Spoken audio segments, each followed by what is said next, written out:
A República Velha, parte 1. O estabelecimento da República, ou da Federação, para sermos mais exatos, permitiu que as diversas oligarquias locais ascendessem ao poder, no seu âmbito regional.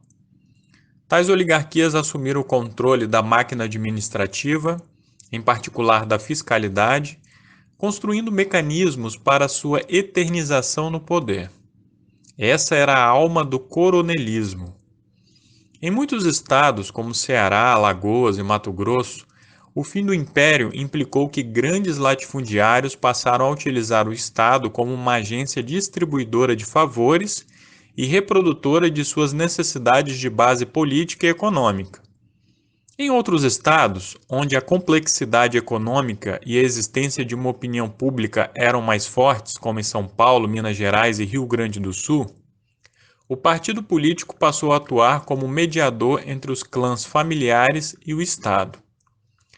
O nepotismo era um dos instrumentos mais eficazes para a reprodução do poder político local, além do voto de cabresto.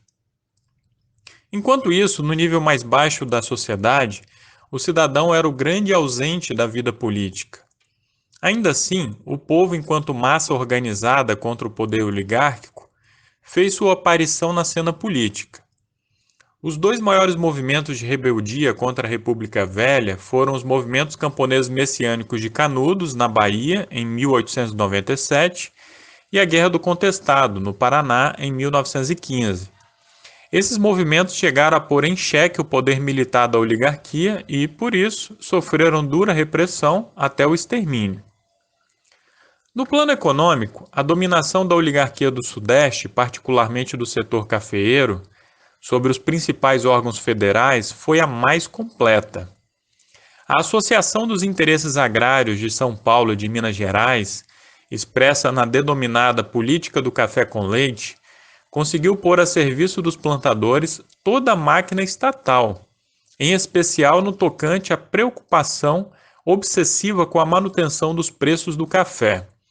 Assim, tal como na política, os interesses diretos dos cafeicultores levaram a um rompimento, na prática, com o credo liberal, mesmo que ainda considerado como a doutrina oficial da República.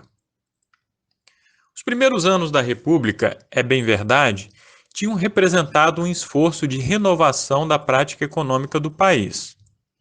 O governo de Deodoro da Fonseca, entre 1889 e 1891, tentaram elevar as tarifas aduaneiras. Veja o Decreto 836, de 11 de outubro de 1890, do ministro Rui Barbosa. O governo de Deodoro também buscou facilitar o crédito industrial através da criação de bancos regionais, assim como suspendeu os empréstimos à lavoura cafeeira decadente.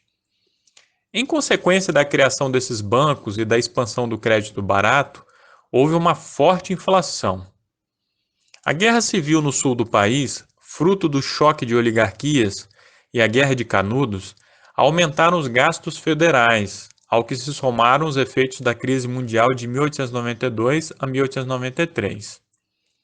Passada a República da Espada, se cristalizou a vitória dos coronéis na primeira presidência civil do país, com Prudente de Moraes, que governou de 1894 a 1898.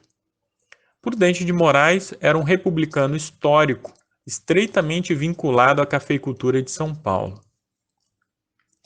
Campos Salles, presidente entre 1898 e 1902, renegociou a dívida externa, consolidada através de um empréstimo monstro, o Funding Loan, de 1898.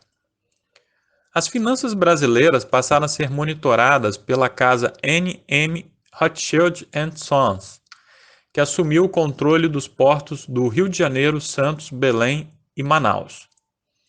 Avançou a desindustrialização do país, ao passo que a queda dos preços da saca de café, cujo ponto mais baixo se deu entre 1902 e 1905, levou o governo a intervir.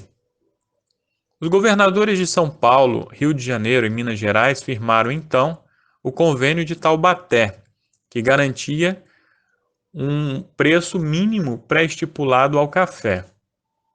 Além disso, Campos Salles concebeu a política dos governadores, segundo a qual as disputas políticas seriam reduzidas ao máximo no âmbito de cada estado, prestigiando os grupos mais fortes. Buscaria um acordo entre a União e os estados, com o governo central sustentando os grupos dominantes estaduais, que, em troca, apoiariam a política do presidente da República.